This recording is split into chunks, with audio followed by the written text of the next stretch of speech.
जय श्री श्याम, जय मनोना धाम। सभी श्याम भक्तों का एक और नई वीडियो में स्वागत है। सभी श्याम भक्तों को मैं दिल से एक बार प्रणाम करना चाहती हूँ। तो आप लोग प्लीज़ ये वीडियो स्किप ना करें, पूरा एंड तक देखिए, क्योंकि इसमें मैं सारी जानकारी देने वाली हूँ। महाराज जी आपको कब मिलेंगे और कैसे आपको जल पड़वाना है, कौन सी बीमारी का इलाज यहाँ पे होता है, कितने बजे बैठते हैं और कौन से दिन आपको महाराज जी देखेंगे। तो जैसा कि आप लोग जान ही रहे हैं, आज है 10 जनवरी। तो आप लोग अगर 10 जनवरी से आना चाहते हैं, 10 जनवरी से लेके 10 फरवरी तक जो भी भक्त यहाँ पे आना चाहते हैं, वो श्याम भक्त ध्यान दे इस बातों का कि महाराज जी अभी 10 जनवरी को नहीं बैठेंगे। जैसे कि 10 जनवरी से लेके 12 फरवरी तक सॉरी नहीं देखेंगे महाराज जी। अभी वो 5 तारीख से नहीं देख रहे हैं महाराज जी। महाराज जी 5 जनवरी से 12 फरवरी तक नहीं देख रहे हैं किसी भी पेशेंट को, किसी भी श्याम भक्त को नहीं देख रहे हैं, क्योंकि वो किसी यात्रा पे गए हुए हैं 1 हफ्ते के लिए। तो वो 13 जनवरी से वापस अपने स्थान पे बैठने लगेंगे। फिर से सभी पेशेंट, सभी मरीजों को, सभी श्याम भक्तों को देखने लगेंगे वापस से 13 जनवरी से।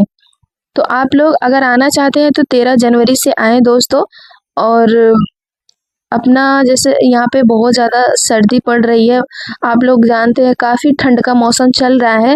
तो आप लोग इतना ध्यान रखें कि छोटे बच्चे और बुजुर्ग को ना लेके आएँ।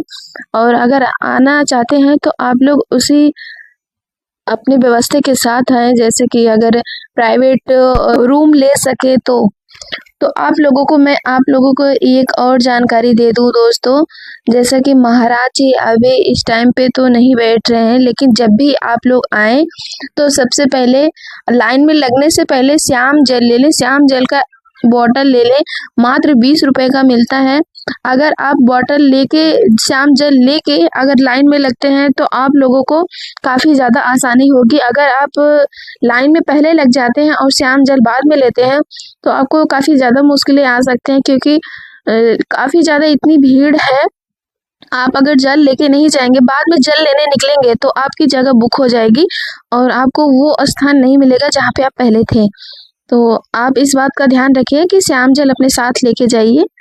उसके बाद महाराज जी के पास जैसे आप पहुँचे और अपना दुख और परेशानी, जो भी बीमारी है, जिस प्रॉब्लम से आप जूझ रहे हैं, अपनी बीमारी, अपनी परेशानी महाराज जी को जरूर बताएं, तभी महाराज जी की कृपा हो पाएगी और आशीर्वाद आपको अच्छे से मिल पाएगी, जिससे कि आपकी परेशानी, प्रॉब्लम दूर हो पाए। तो इन सब बातों का आप जरूर ध्यान रखें दोस्तों। और मैं बता दूं महाराज जी कौन से दिन आपको मिलेंगे, कौन से दिन नहीं मिलेंगे। जैसे कि आपको बुधवार और गुरुवार के दिन महाराज जी नहीं मिलेंगे। किसी भी सप्ताह में आप आइए तो आप बुधवार और गुरुवार को महाराज जी नहीं मिलेंगे आपको। जैसे कि संडे और मंडे, ये 2 दिन जरूर आप देखेंगे कि काफी ज्यादा यहाँ पे भीड़ संडे और मंडे को रहेगी, क्योंकि यहाँ पे जैसे सरकारी दफ्तर में जो ड्यूटी करते हैं, अपना सरकारी छुट्टी होती है संडे, तो संडे का दिन अक्सर छुट्टियाँ रहती है, तो इसलिए संडे के दिन बहुत ज़्यादा भीड़ रहती है दोस्तों। तो इसलिए बोल रही हूँ, संडे और मंडे काफ़ी ज़्यादा भीड़ भी रहती है। तो आप लोग जितना जल्दी हो सके महाराज जी की लाइन में लग जाएं। 2 से 3 घंटे में आपका आ जाएगा नंबर। और अलग से अगर आप काफ़ी ज़्यादा गंभीर बीमारी से जूझ रहे हैं, तो जो चलने के लायक नहीं है, जैसे चलने की हालत में नहीं है बिल्कुल भी, एम्बुलेंस वगैरह भी आते हैं, तो आप लोग टोकन कटवा लीजिए। टोकन भी कटता है, सुबह के 7 बजे से 8 बजे तक कटता है। तो आप लोग टोकन लेके दिखवा सकते हैं महाराज जी को। और जो चल सकते हैं और लाइन में खड़े हो सकते हैं, उनको बिना टोकन की भी मतलब लाइन में लग सकते हैं, बिना टोकन के भी महाराज जी देख लेंगे, ऐसी कोई दिक्कत। को बता दूं, अगर आप लोगों को प्रसाद चढ़ाना है और अर्जी लगवानी है श्याम मंदिर में, तो आप लोग कैसे अर्जी लगवाएंगे और अपना कैसे प्रसाद चढ़ाएंगे, क्या क्या सामग्री लगेगी प्रसाद चढ़ाने में और कैसे आप अर्जी लगवाएंगे, तो आप लोग को बहुत सारी दुकानें मिल जाएंगी प्रसाद की। जैसे कि अगर आप उस दुकान पे नहीं रुके हो तो आप कहीं से भी ले सकते हो। तो आप लोगों को बहुत सारी प्रसाद की दुकानें मिल जाएंगी। दुकान पे सारी सामग्रियाँ रहती हैं, जो भी आप अलग से अगर लेना चाहते हो, अपनी तरफ से ऐड करना चाहते हो, वो तो आप कर ही सकते हो। लेकिन जितना खास तौर पे मुख्य प्रसाद होता है, दुकानदार आपको बिना बताए ही दे देंगे। आप बस उनसे बोलिए कि मुझे प्रसाद चाहिए, तो आप लोग प्रसाद ले सकते हैं। जैसे कि मिलता है वहाँ पे धागा वागा बांधने के लिए, और एक पट्टी भी मत्थे पे बांधने के लिए मिलता है। और अर्जी के रूप में एक आपको अर्जी फार्म मिलेगा, 10 रुपये या 5 रुपये का अर्जी फार्म मिलता है। आप अगर आप लिख सकते हैं खुद भी अपनी मनोकामना, आपकी जो भी इच्छा है अगर आप लिख सकते हैं तो लिख लीजिए। नहीं लिख सकते हैं तो आप दुकानदार से बोल दीजिए, वो लिख देंगे।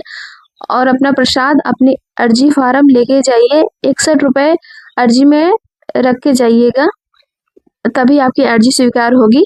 तो आप लोग 61 रुपये, 1 रुपये की ज़रूरत नहीं है, क्योंकि उसमें 1 रुपये ज़रूर लगे रहेंगे। और आपको 60 रुपये बस रखना है। 61 रुपये आप लेके जाइए, अपना अर्जी लगवाइए मंदिर में। ये देखिए सारे के सारे वो सब मंदिर में जाने वाली लाइन लगी है, क्योंकि ये सब प्रसाद वरसाद लिए हैं। देखिए मंदिर वाली लाइन में भी आपको 2 से 3 घंटे लग सकते हैं दोस्तों।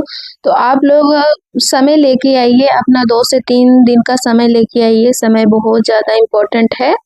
आपको कुछ ज़्यादा खर्चा आने वाला नहीं है, बहुत ज़्यादा। आपको 1000 रुपये ज़्यादा से ज़्यादा खाने पीने से लेके रहने तक आपको 1000 रुपये का टोटल खर्चा आ जाएगा। तो आप लोग बस इतना करिए कि अपना समय लेके आइए। समय सबसे ज़रूरी है कि आप समय लेके आएंगे, तभी आपका अच्छे से दर्शन भी हो पाएगा खाटू श्याम का, और महाराज जी से भी आप मिल लेंगे।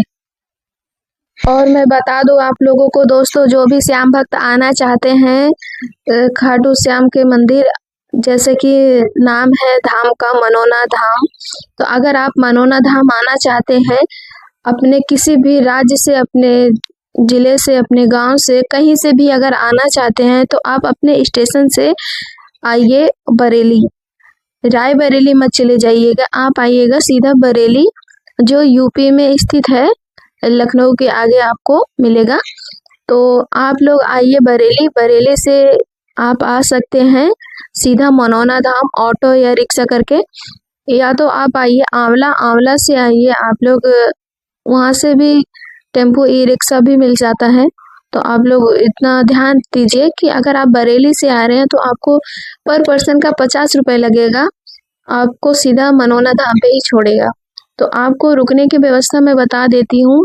अगर आप फ्री ऑफ कॉस्ट रहना चाहते हैं, सोच रहे हैं कि हमें कोई पैसा, कोई चार्ज ना देना पड़े, तो आप लोग आइए। जो देख रहे हैं प्रसाद की दुकानें, तो आप लोग आइए प्रसाद वाली दुकान पे, आप रुक सकते हैं फ्री ऑफ कॉस्ट। आपसे कुछ भी पैसा नहीं लेंगे, कोई पैसा चार्ज नहीं करना पड़ेगा आप लोगों को। आप उनसे बोलिए कि हमें रहना, वो खुद ही बोलेंगे रहने के लिए। आप लोग उनके दुकान पे रहिए, क्योंकि वहाँ पे रुकने का व्यवस्था है, इसलिए वो आपको रोकते हैं। आप लोग वहाँ पे रुकिए, और बस क्या करना है कि उनके दुकान से आपको प्रसाद लेना पड़ेगा, और कुछ नहीं। आप किसी और से दुकान से प्रसाद नहीं ले सकते हैं। तो बस इतना ध्यान दीजिएगा, आज जहाँ जिस दुकान पे रुक रहे हैं आपको वहीं से प्रसाद लेना है।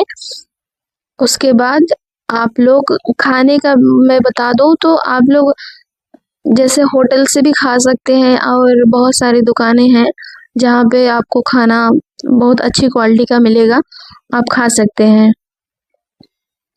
दोस्तों ये मैंने बता दिया आपको फ्री ऑफ कॉस्ट रहने के लिए। और ज़्यादातर देखा जाए तो ये गर्मी में सही रहता है, आप चाहे जहाँ रह सकते हैं। लेकिन मैं आप लोगों को बता दूँ, लेकिन जो यहाँ पे धर्मशाला है, आप धर्मशाला में रुक जाइए। ज़्यादा नहीं पैसा लगेगा, आपको 800 रुपये लगेगा कमरे का। और जैसे अगर बहुत सारी फैमिली है, आप लोग 10-15 लोग हैं, तो आपको 1500 रुपये चार्ज करना पड़ेगा। धर्मशाला यहाँ पे बहुत है, आप धर्मशाला में आप रुक सकते हैं दोस्तों। क्योंकि मेरे हिसाब से अभी ठंड का मौसम चल रहा है, तो आप ठंड के मौसम आपको कोई दिक्कत परेशानी नहीं होगी दोस्तों। मैंने आपको सारी जानकारी दे दी है। और मैं आपको बता दूँ, संडे और मंडे को ज़्यादा भीड़ रहती है, क्योंकि यहाँ पे पढ़ने वाले बच्चे और सरकारी ड्यूटी करने वाले पर्सन लोग आते हैं, तो इसलिए ज़्यादा भीड़ रहती है यहाँ पे। तो मैं आपको सारी जानकारी दे चुकी हूँ इस वीडियो में दोस्तों। अगर कोई भी जानकारी छूट गई हो तो मैं अगले वीडियो में लेके आऊँगी। आप लोग दोस्तों 13 जनवरी से आइए और महाराज जी आपको 13 जनवरी से मिलेंगे। तो 10 जनवरी और 12 फरवरी को महाराज जी नहीं मिलेंगे।